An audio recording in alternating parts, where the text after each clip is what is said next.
Hi, Marianne. How are you? Hi, good, David. How are you? I'm doing good. Looks like it might just be us right now. Wow, how lucky for me, huh?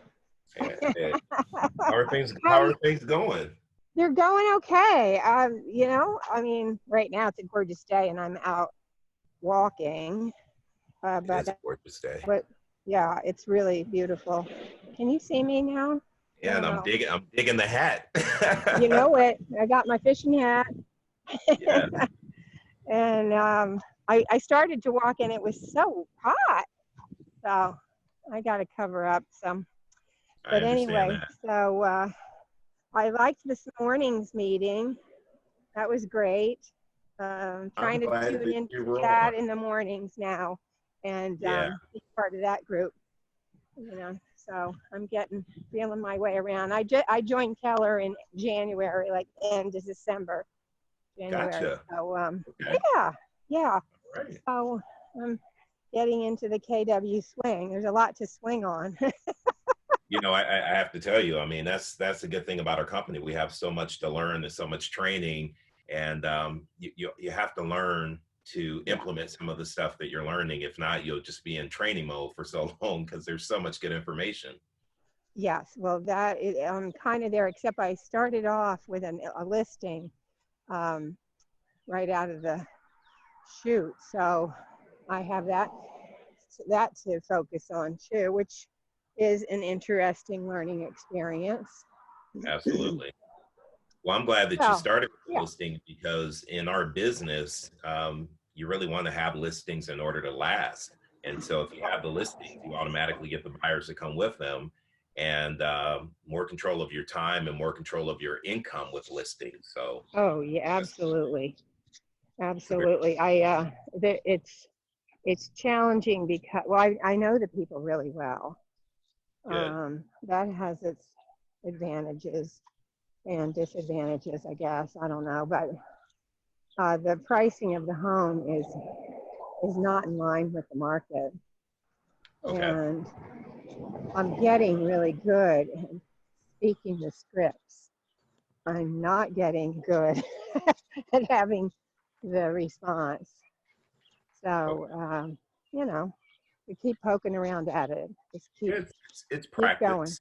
It's Yeah, practice. keep going, It sounds and like the biggest script that you may need to cover right now would be the price reduction script and really getting them oh, oh, get their yes. prices right. Yes, and I liked this morning because it was just questions. Yes. So I had actually worked with that even though yesterday, and I got a brick wall there, a real brick wall. So it's I got a divorced couple. She said, "Send me the paperwork for price reduction," and I talked to him, and he said, "There is no way I'm reducing this price, not at all." So what I'm going to do is email them with two options, maybe I don't know what to call it, but let's keep it at the same price. Take down all the wallpaper, paint neutral, take up the carpet, the wall-to-wall carpet, and bring some value to the home. Hmm. And then, or leave it the way it is, and let's go down to where we'll bring in no buyers, no offers, no nothing. So, I mean, I'm virtual tour and all of that. But anyway, I think I so might be able to help you with this. And so what I want to do is this call, is for Bold Pivot. So first I want to start off in covering everything from Bold Pivot. And then towards the end of the call, especially if the group is small like it is right now, I want to, if you're okay with it, maybe coach you around some conversations to have with them about pricing. Would that be okay? okay. Oh, that'd be great. Thank you. All right, perfect, perfect. Yara, Michelle, what's going on? Oh, a lot of good stuff, I guess. Yes, It's okay. Friday. It's Friday. It is Friday. I'm happy about that. Any good thing going on around Bold Pivot activities?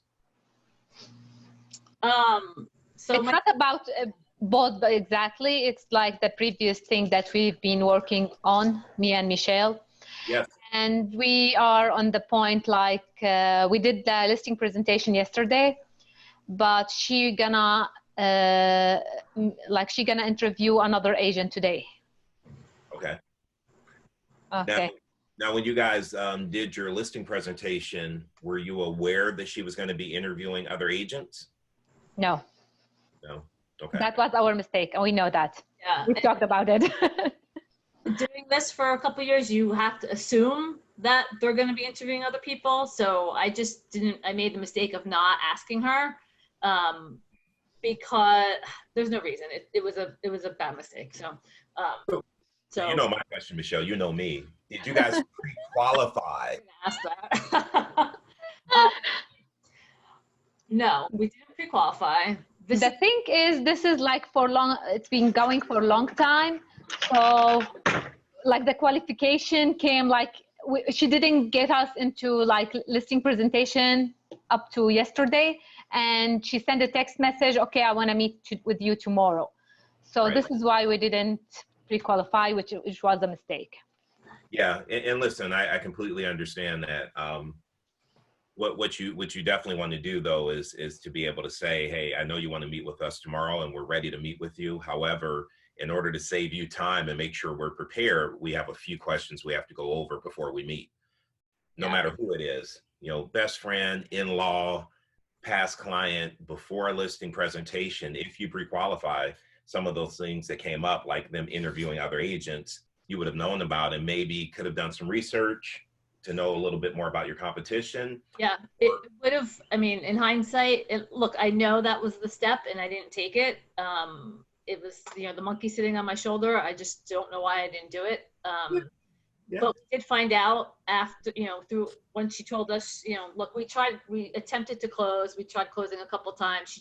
It's very difficult on Zoom to be like, okay, I'm going to show you the paperwork. And, you know, we said, okay, all we need to do is sign the paperwork now and, you know, get to work for you. And that's when it came up about the other realtor. So we did find out who this other realtor was. So I had, you know, Sally helped me pull some stats and we found out some great information on this person. So I guess the question is for you is our next step. Like I pulled some seller questions maybe to send her with our answers. Yes. Suggest we do that? Okay. I suggest you do that. And if you have stats on the other agent and based on their stats, you know that your stats are stronger, I would create questions that make you stand out, Okay. right? Like Yeah. if your list price and sales price is high and theirs isn't, Okay. I'd clean that up. Like that'd be one of my questions. Well, what is the agent's list price? That's one of the questions. The other big question is how many homes did you sell last year? Sally told me that she sold no homes last year. So There you go. I mean, so while our number of homes sold isn't, you know, it's under 10, but it's still greater than 0. So. However, are you thinking too small? What if you pulled up a list? What town? Do you mind sharing the town? Ramsey. Okay, so we have sold how many homes in Ramsey over the last year? What if you just pulled up? Look at what my office has done in Ramsey for the past year. We've sold probably 50 plus homes. Yeah. It's more. You don't even have to make it about you. We did that. So we sent her the office statistics for Ramsey for last year. It was like 170 homes for 2019. On the call, she asked us, can you get us the statistics for April? So we did. Sally pulled it for me quickly. And in April alone, our office had 42% market share, where the second next office, which happens to be the competition's office, was at 8%. So we sent her that and she got back right away. Thank you. So I just feel like we need to, she doesn't have a scheduled meeting to maybe this afternoon, you know, sometime this afternoon. Yeah. I just feel like we need to touch her this morning, just to keep us in her mind. I don't know. Does that make sense? No, I definitely would touch base. And one thing I would say is, you know, if you talk to this agent and they cover something that we maybe didn't cover, before you sign with an agreement, please give us an opportunity to sit back down with you and cover anything or clarify anything and ask for that commitment. Mm-hmm. That's a great idea. Okay. Yes. Yeah, but get a hold of her. Absolutely. Okay. Absolutely. So, hey, Crystal, I see I have Gigi on here. Now, which Gigi? Is this Woodcliff Lake Gigi or Ridgewood Gigi? Ridgewood. Hey, Gigi. Hi. Hey, haven't seen you in a while. It's good for you to be on the call. That's awesome. Thank you. So I have Crystal now. Is it Julia or Julia? It's Julia. Julia, thank you so much for joining. Now you're at Ridgewood? Yes, Ridgewood. Awesome, awesome. So really quickly, I just wanted to share my bold affirmation. I will bring value to everyone I talk to today. That's my affirmation before I make my calls. And then I'm always doing this. This is my kind of tie down after I do my affirmation. Anyone want to share their affirmation for Bold Pivot? You know,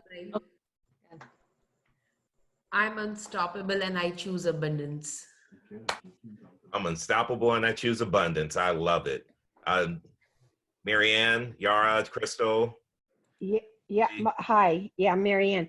My affirmation is I bring buyers to my listing and it is sold and closed. I like it. Yeah. I bring buyers to my listings and it is sold and closed. And then this will end this. Okay. Good stuff. That's good. Okay. All right. Crystal, how about you? What's your Okay, it's life by design, not by default. Awesome. Life by design, not by default. I live by that, Crystal.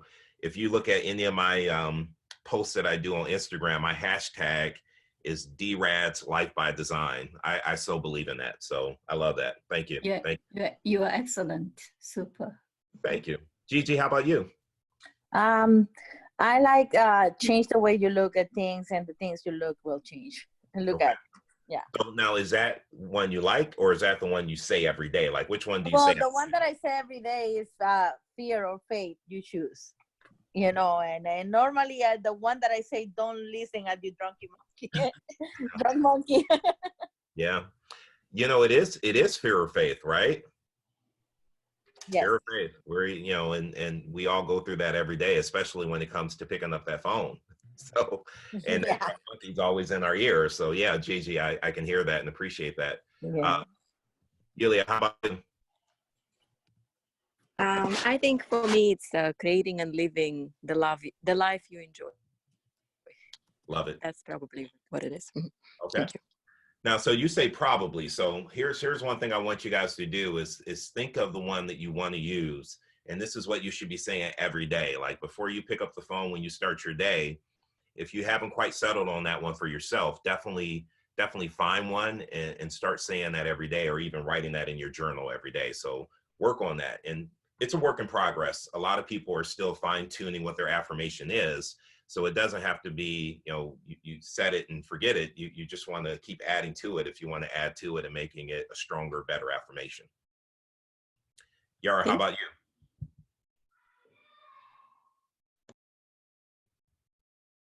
Can't hear you. Sorry, I'm muted. I Yeah. think success is simple, but not easy. Success is simple and not easy. And I say that about real estate too. Real estate is simple and it's not easy. So Yeah. I agree with you. Okay, awesome.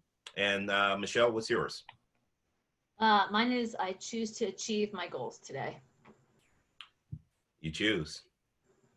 It's a choice we make every day we wake up. We all have the same amount of hours, and how do we choose to use that time? And if you choose to achieve your goals, you will definitely do it. So speaking about all that, how can I best help you guys around Bold Pivot? The calls that you're making, are you having success with your care calls? Do you find that you need some help in those conversations, or maybe keeping those calls a little shorter? What can I best help you with?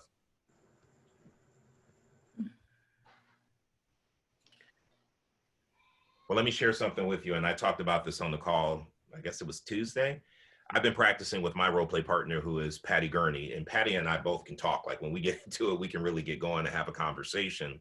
So what I started doing is putting that 5-minute timer on and practicing saying to her when I make my call, hey, Patty, I was thinking about you. I actually have a meeting coming up in 5 minutes, but I wanted to just call and check in with you. How are things going? And I go into my script, and then I'm paying attention to my timer. And when I'm approaching that 4-minute mark and I know I have 1 minute left, then I start saying, you know, Patty, as I mentioned, I have that meeting I have to get into. So I got to start wrapping things up, and I definitely will call you and stay in touch. We'll be talking frequently, but I wanted to let you know that I'm still practicing real estate. Things are going really well right now, and I'm extremely busy. And so if you know someone who's looking to buy, sell, or invest, no matter where they're located, Jersey or any other state, I can help them. Just think of me. I want you to keep me in mind if you happen to know anybody. Is that fair? And then by the time she answers that and we kind of wrap up the call, it's at the 5-minute mark. And I find that if we're purposeful about keeping those calls to 5 minutes, we may not do 5 minutes. It may go to 6 or 7 minutes because we're wrapping the call up, but it's not 20 minutes. The thing that I'm hearing from so many people now is that these calls are 20 minutes, 30 minutes, 40 minutes. And if they're that long, you're not going to be making enough calls to really have an impact on your business. And we all have these huge databases we have to get through, which means we have to be more purposeful with the calls we're making. And we need to stick to that, 5 to 7 minutes. It's the same thing with Bold Pivot goals of 40 contacts a day. We're shooting for 40. That's the goal. However, maybe we're doing 25. However, 25 is better than the 10 we were doing. So it's all about the effort we're putting into this. And if we're going to make the calls, we want to make sure we're talking to enough people. So timing the calls is extremely helpful. Does that make sense? Makes sense. Yes. Yeah. I So- have a question. I'm having, making the calls, it's fine, it's motivation on a daily basis just to get it done, but I'm having issues with tracking everything, like how to keep track, like, I don't know where to put everything. I'm just having organizational issues. I don't know if that's something that you could address or help with. Well, I can address that. Let me ask you right now, when you are making the calls, where are you calling from? Is it from your cell phone? Is it from command? I'm calling from my cell phone. From your cell phone. Are those people in your cell phone actually in command?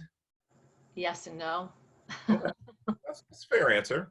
So I think where you start off, and this is something Patty and I talked about, she was making all these calls every day, but then she didn't have time and or energy to put them into command. Right. So what we did is we slowed down how many people she was calling, and the goal was make the call, update command. So immediately after you make the call, you put them in command, you add your notes when you need to follow up with them, what you talked about, and it immediately goes into command. Okay. And if you set up campaigns, I don't know if you have campaigns set up or smart plans, I do. then put them on the smart plan right there. Okay. So as an example, your call's 5 minutes. The work to put it into command might take you another 2 or 3 minutes, right? Mm-hmm. You wrap that up, you're on your next call. So maybe every call takes you 10 minutes, but that's everything. That's the call and the maintenance on the call and updating your database. Okay. So, if you're talking to, 6 people an hour and you're updating your database and they're on the follow-up plan, 3 or 4 hours a day, like they're recommending, you can get through a good number of phone calls.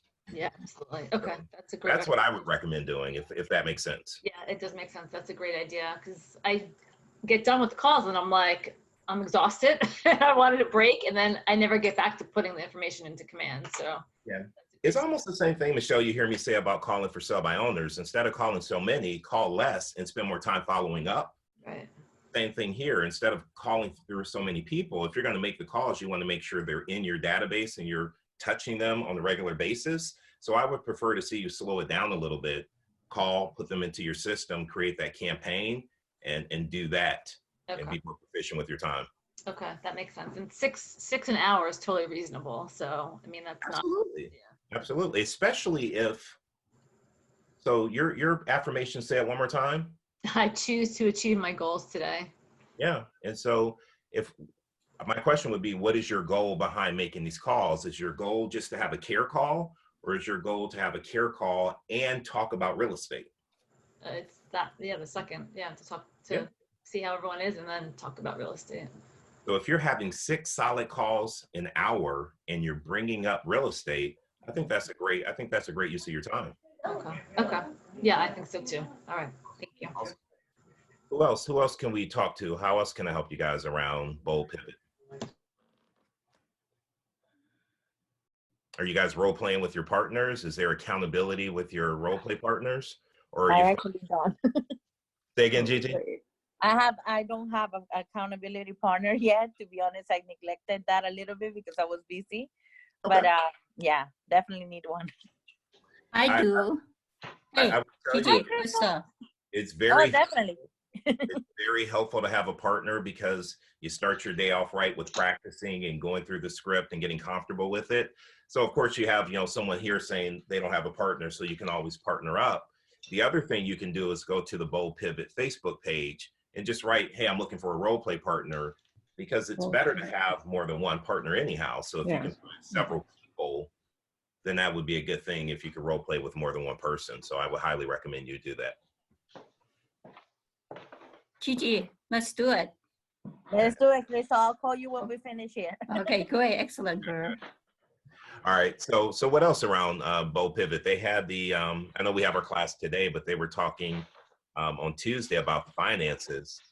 It's always interesting to me when I pull up my credit card statement and I look through it and there's some charges. I'm like, what is that charge? There's so many things that when the market's doing well, when we're making money, we're just signing up for different programs and spending money. And when we need to start counting our dollars and playing red light, green light, there's so many things that we can cut to actually start saving money. And I was actually amazed by some lady was on the call saying she saved $10,000 a month, like from $13,000 to $3,500. I'm like, what is she spending money on? I was kind of curious to find out what she was spending money on. However, if you're saving $100 a month, I mean, it adds up over time. So has anybody actually gone through their finances to see where you can save? Yeah. I did. Okay. Are you saving yeah. something? Like, is it significant? Are you talking to me? Yes. Mary Ann? Oh, yeah. Yes. You know what where my downfall is? Amazon.com. I love to shop. I have several boxes waiting for me. I need this. So that's a good thing to look at. Yeah. And you know, there's not everything that I've been looking at do I need. I do have a couple things coming in that I do need, but being more judicious about, you know, just playing around on Amazon, bad thing to do for me. Not playing around on that. So yeah. So that was very helpful. I do take an accounting of what I owe, credit cards and medical bills, things like that frequently. And I think I'm going to start calling the credit card companies and asking for a reduction in my interest rate. Yeah. Not sure how that'll be accepted, but I'm going to do it. No, here's the thing. You need to start I need saying, a script. you need to start saying in your mind, I'm going to call this credit card company and they're going to reduce my interest rate. That needs to be your mindset. They are going to reduce my That's what they're going to do. Yeah. I'm going to call my cell phone company and they're going to give me a better rate. Good. Yes. They're going to give me a better rate. Every person that you're paying something to monthly, it would be worth your time maybe every day to call one company and see what can you do for me? As you guys know, times are tight right now. We're quarantined. We're not working as much. I'm wondering what you can do for me to work with me on my payment. Very good. Very and most good. companies will do something. I heard one guy on the call mention that he called a cell phone company and they were like, we don't even offer your plan anymore. We're going to sign you up for this new plan. It's going to save you a lot of money. And he had just been paying every month, not knowing there was a better option. And so we definitely should be making those calls and getting the savings. And the biggest lesson I learned around doing this type of activity is learning how to save what you save. So if you call all these companies and you're saving $200 a month, then take that $200 and put it in a savings account. What you were spending, when you cut it, save what you're saving. And you'll start seeing your savings account build up very quickly. Yeah. Good idea. Good idea. Or take half of it towards credit card debt and get those down. I'm the person that you read about that shouldn't have credit card debt. There's a guy that I got introduced to years ago when I lived in Houston, Dave Ramsey. I don't know if that name rings a bell. Oh, he's my favorite. I love him. Yeah. So I read books and I plugged into what he talks about, the snowball effect, where you take your smallest bill you pay that off and then use that money to pay off the next biggest bill. And so if you're saving money, do the snowball effect, and also listen to him about putting cash in the envelope. And then that cash or that money you set up for Amazon shopping, once that money's spent every month, you can't buy anything else on Amazon. He talks about how to, create categories for your budget. So you may want to go back and listen to him again. He's got a great I will ministry. do that. Good. Yeah, he does. He's wonderful. Thank Really you. Thanks for that reminder. Yeah. Well, hey, Freddie, thanks for joining. Anything I can help you with around the Bold Pivot class? Hello? Hey, Freddie. I'm sorry. I just got a little late. I was in a meeting with another individuals, but I wanted to hear what you guys have talked about. Yeah, no doubt. We're just kind of talking about Bold Pivot, the accountability calls, our database, our finances, the calls that we're making, being productive with those calls. Is there anything that I can help you out with around Bold Pivot? The only thing I have problems with is some major interruption, but I'm trying to put that together where nobody bothers me, especially attorneys, because they're looking for business themselves. Okay. Putting my phone on mute, but I need to call people, and they're always coming on. The other situation I realized about the billing, we're just talking about debt and everything else. It was a perfect idea about paying the little things away and save with the money that you have left over, pay other bills, get rid of it as quickly as possible. I have called a lot of the companies to lower my interest rate and all that stuff. Some of them are reluctant, some of them are. You just have to continue bugging them. That's right. And sooner or later, they're going to bend over. What I'm saving a lot is traveling, because I used to do a lot of door knocking. But now I can't do door knocking. I'm now doing mail outs. Trying to get myself busy here and there, trying to get myself busy as much as possible. The hard part is about this business is basically you're hitting a lot of no's, a lot of negatives. And after a while, it does drag you down. So I'm trying to figure out things to get myself motivated. Yeah. Freddie, if I could share something with you, and some of the people on this call know this already, I wear a New York Yankee hat, not because I'm a Yankees fan. It's because when I hear a no, I'm not hearing a absolute no. I'm hearing not yet. And so the New York Yankees reminds me not yet. So I wear that hat all the time.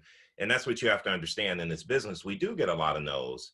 The people that actually end up getting the business are the ones that hear the no, but continue to follow up and stay in touch. And so I would encourage you, no matter what they say, if this is someone who needs to buy or sell a home and they haven't hired an agent yet, then continue to follow up, because they may be saying no right now, but eventually they will say yes.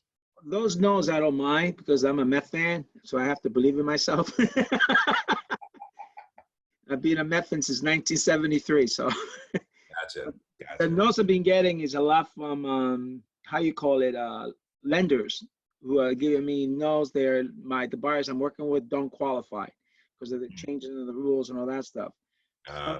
That little no's that you want to keep the deal together is what concerns me, because like the home inspections and also the appraisals and also the town officials, we're trying to close on the property, but the county's closed. They can't get the process going. There's a house on the foreclosure. So there's a constant stupidity out there. So I'm trying to avoid talking to them towards the end of the day, because I really don't have nothing. I can't do anything about it, but they need to vent. They want to tell me, no, we can't do this today. Okay, I can't do nothing about it. But after a while, those things do drag you down. I completely understand that. It sounds like ignoring the phone call and pushing them to text, like maybe having an automatic text response. Like, sorry, I'm in a meeting, just send me a text. And you can look at the text at a later time. Those phone calls can be exhausting, because people just can't say no. They do have to spend a lot of time like massaging it out. And that definitely wears you out. I can definitely understand that. But with the phone calls, what I'm getting a little frustrating is that when you call a lot of people, but I know it's a process. Nowadays, people don't want to pick up the phone, and they do change their numbers. So the least I have in the past, they get new cell phones, new numbers. So you have to constantly give it a try. As long as you get the emails, you send them an email, wish them luck, wish them happiness, and everything goes well. But it is a trying thing, but it's productive as long as you give yourself an effort. Yeah. All right. Keep putting in that effort, man. Please continue doing that. So With Bold Pivot, you know, Mary Ann had a question about, we were going to talk a little bit about price reduction. So is there anything else that we can talk about around Bold Pivot before we actually pivot the conversation to go somewhere else? Price reductions. It's a not must. Okay. All right. Cool. All right. So at this point in time, you know, it's 11:30. The call for Bold Pivot is over, but I'm going to just stay on for a minute. I have some time. It is a beautiful day. And Mary Ann, I know you were out on the walk. I plan on taking my daughters down to the beach later on. Beautiful. Oh, beautiful. Good. Good. So you have a client who, you know, the property is priced to, you took the listing too high. You know, it needs to be reduced in order to sell. The wife said, send you the paperwork. The husband said, no way, I'm going to reduce the price. Correct? That's kind of where we left it off, correct? That's correct. Yes. So my question is, and be patient with me because I like to dig and ask a lot of questions just so I can get clarity. Why are they selling the house? There's a divorce. Okay. Okay. And so it has to be sold. It has to be sold. Okay. And okay. Michelle. So because of the divorce and it has to be sold, I'm sure that they want to make sure that they're selling it for the most money possible. Is that correct? Absolutely. Is it being split 50-50? Yes, it is. Okay. So what is the danger for your seller of having a house that's overpriced sitting on the market day after day and not selling? Well, that's the question. That's a good question because I've been asking it the opposite way. Tell me about why you think this price point is important. Tell me why you think this, lowering the price. Why do you think lowering the price is a bad idea? We know that we haven't attracted any buyers, and that's primarily what attracts buyers is price. And you know, when I say the word market in the research and the data, he has a conniption fit. So I have to avoid the word market. And he said, the guy down the street told me this house is worth a lot more. And I said, oh, who is that? And he said, well, he's my neighbor. And I said, is he a real estate agent? No, he's just the guy that walks his dog in front of my house every day. And I said, oh, good. Well, that's good. And what is he talking about? You know, worth more? How does he feel? Well, he knows the people down the street 2 years ago sold their house for a lot more.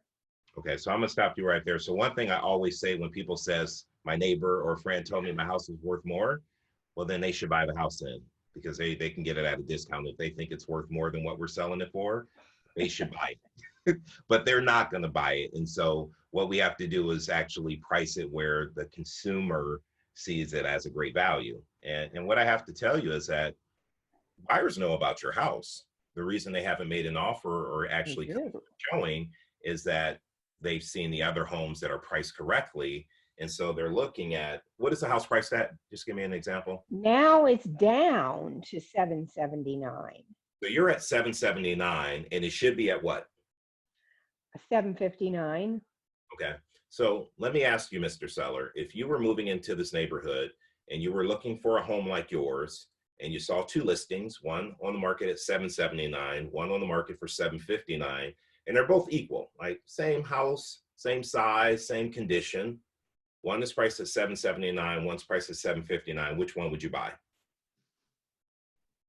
And be quiet and let them answer. If they're being honest, they're going to say we buy the one at $759. Right. Oh, but how much work? You don't know how much work I put in this house. All these years, I have done so much to this house. Oh, and it shows. I mean, I love the house. It's beautiful. It's a beautiful home. There's no doubt about it. But did you do that work for you and your family to enjoy, or did you do it for the next buyer? Well, he did it for the family. Did you enjoy it? Yeah. And then we love this house. Yeah. You got your value out of it. You enjoyed it.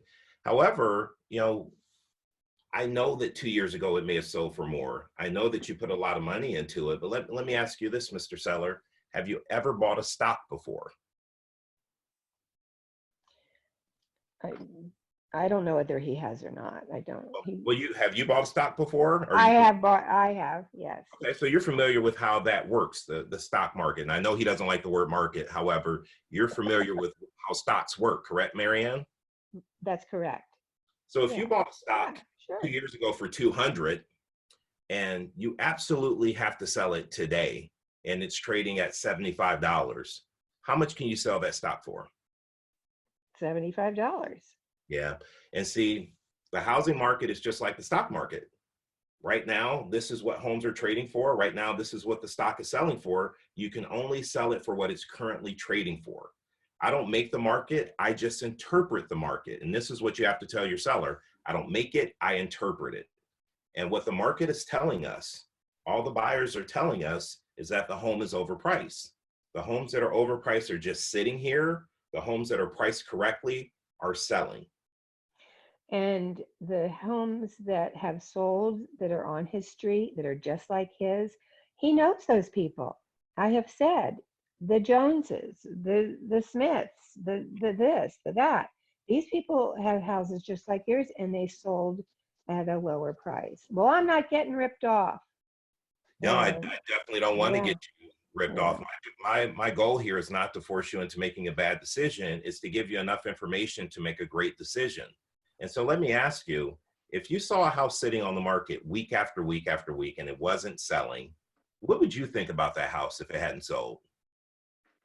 That is a great question. That is a great question. I know what I think. There's something wrong with it. Something's wrong with it. Something's wrong with it. You're right, Mr. Seller. And that's what buyers think. When a house is sitting there and not selling, they're thinking something must be wrong with that house. And so do you think a buyer who perceives something was wrong with a house would ever offer fair market value for it if they perceive something was wrong? I don't know. I don't know. Well, I can tell you, I do know, and that's the reason you hired me. I'm in real estate every day, and I see it every day, and I know that when a house is overpriced, buyers sometimes stay away from it because they feel like something's wrong, or if it's sitting there for week after week, month after month, they make offers, but the offers are super low because they perceive something's wrong with the property. And so I know that you have to sell this house. I know that you don't want to leave any money on the table. However, what I also know is that if it just sits here, you're going to end up making less money. Are you aware of what happens around May and June in the real estate market? No, what? Typically more houses go on the market. And as they start lifting restrictions from quarantine, do you think more people will start putting their house on the market? Yeah. Yeah. So and actually, that scenario is happening in Ramsey right now, and I do keep him up to date with. On Monday, there were 35 houses listed for sale, and this is the truth. Today, I don't check today, but yesterday there were 43 houses listed for sale. That's in 5 days. So you know the stats, so you can speak to them and you say, so I just want to ask you, Mr. Seller, just thinking about supply and demand, basic supply and demand, when you have a lot of inventory, what does that do to price? Well, it drives it down. It drives it down. And so that's the reason why I'm telling you that we have to reposition the market, the house on the market. We have more competition coming on. If we don't price your home right, we're going to have more houses entering the market. As people get to a point where they have to sell, they tend to start doing what with their price? Lowering their price. Yeah. And that's even more competition for you. So it's either we reduce the price now and go ahead and get it sold, or we wait until later when there's more competition and you're going to end up getting less money on the sale of your home. Well, I just want to wait till this whole thing is over. I just want to wait till this whole virus thing is over and then sell it. Waiting until it's over is definitely an option for you. Are you going to be okay if you lose money by waiting?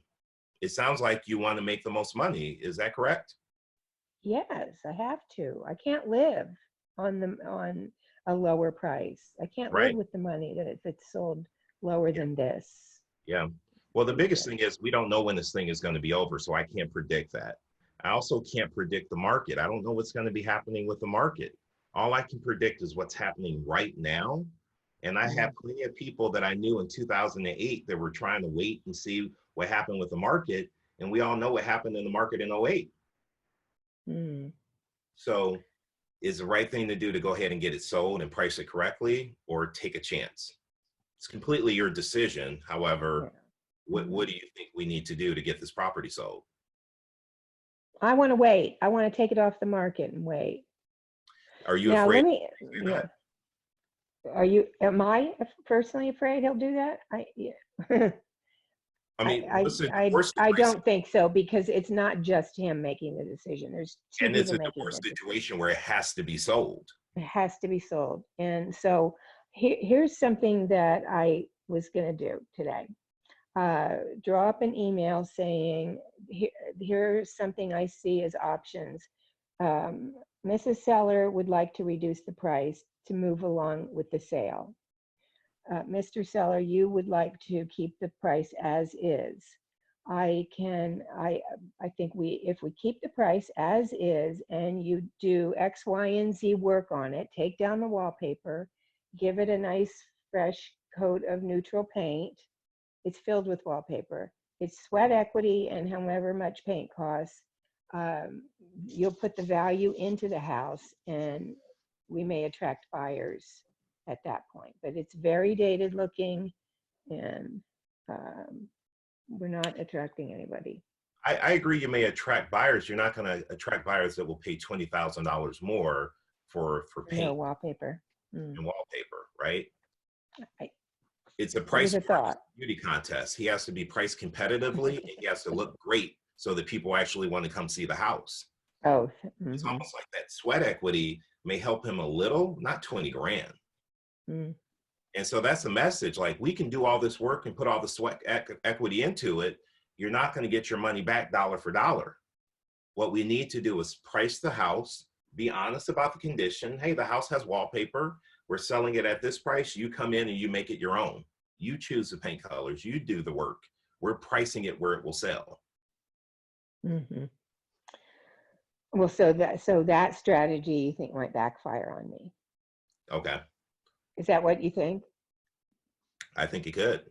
I think if you have them do all that sweat equity and work, and they paint and take down the wallpaper, and you keep it on the market at $779, you're just nobody's going to come, and then they're looking at you like, you know, paint does not increase the value by 20,000. So it needs to come down, or it needs to come down. One of those. Right. You can either do a price reduction of 20,000 where it needs to be, or if you want to get really aggressive, we can bring it down 30,000 and create a bidding war and get a lot of people in here because they're going to be excited about the price. Yeah. However, it's not your opinion. The market is telling you this needs to happen. It's not your opinion, it's the market. Yeah, and I know that to be true because I've seen it happen. I don't convey that well, that if you drop it down 30, you'll have a bidding war, or you'll have multiple people coming in. You'll have multiple offers. We don't know if that's true, but well, it's true. Would think it's what homes are selling for, and you drop it down 10,000 less than that, you're going to attract a lot of people. Now, multiple offers don't always mean more money. Sometimes it means choosing a buyer who's cash that can close quickly. Sometimes it's choosing someone who actually is willing to get into a bidding war and bid the price up. It depends on the situation. Yeah. I don't push doing bidding wars very often. That's not something I normally push for. I'm really pushing for them to price it competitively based on what's actually on the market. Yeah. That's the biggest thing. Yeah. All right. Well, this is very helpful and great. And so I'm glad that you helped me see that either or scenario as not being a good idea.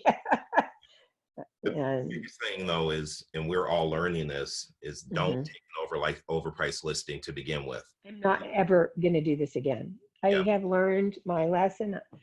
I don't care if, I'm married to you. I'm not going to do it. I'm not doing it. Yeah, I mean, one of the So, trainings I do in Push, one of the scripts in the listing presentation is I have 3 goals for our meeting today. And one of the goals is we're going to decide tonight if you want to hire me, and I'll decide if I choose to take your listing. And they say, well, what do you mean choose to take my listing? yeah.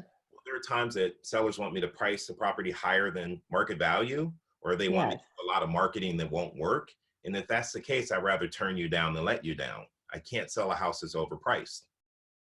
And so if Right. you get into the pricing conversation they want to hear, and it should be here, then I would say, you know, if that's what you're looking for, then again, I'd rather say no, because I know I can't get you that number.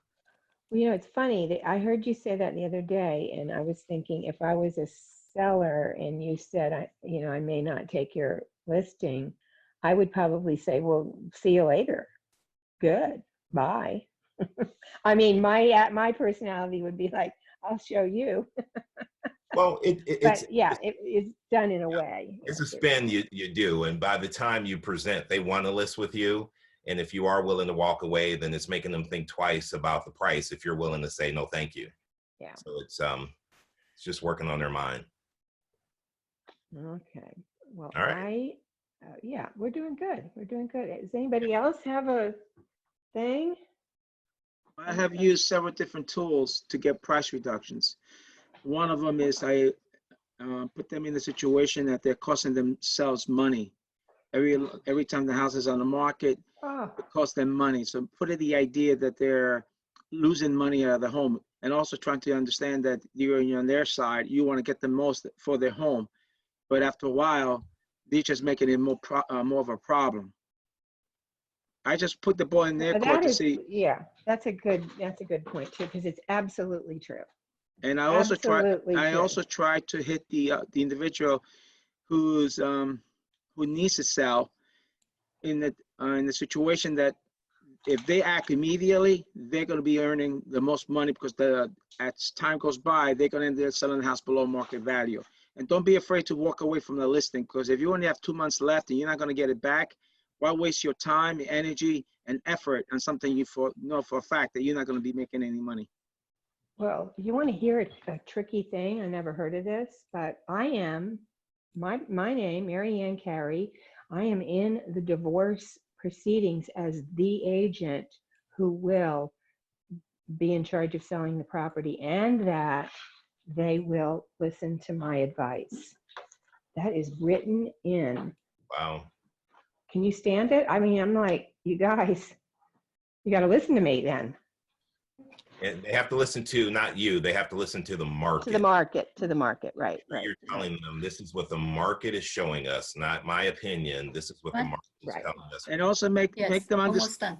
It's okay. They also make them understand that they're in the business of selling. So I always picture them to say, look what happens in the major car dealership, in the major stores. When they can't sell an item after a long period of time, they price it to reduce it to get it sold. And hopefully to God, they will listen to your advice.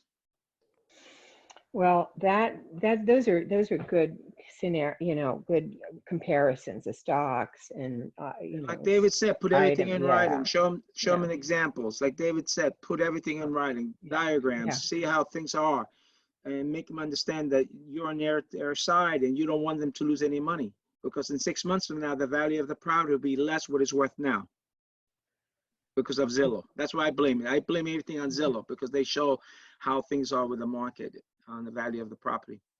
Well, I'll tell you what, if they would price the house at where Zillow says, I'd be happy. I gotta go. Hey, it's all about the market, so I gotta bounce out of here for another. All right, me too. Thank you so much, everybody. I appreciate it. How it goes. Let me know what they say. I'd be interested to hear. All right, I really appreciate it. Thanks so much. You're welcome. Everybody, all right. You. Have a great day. Have a nice day.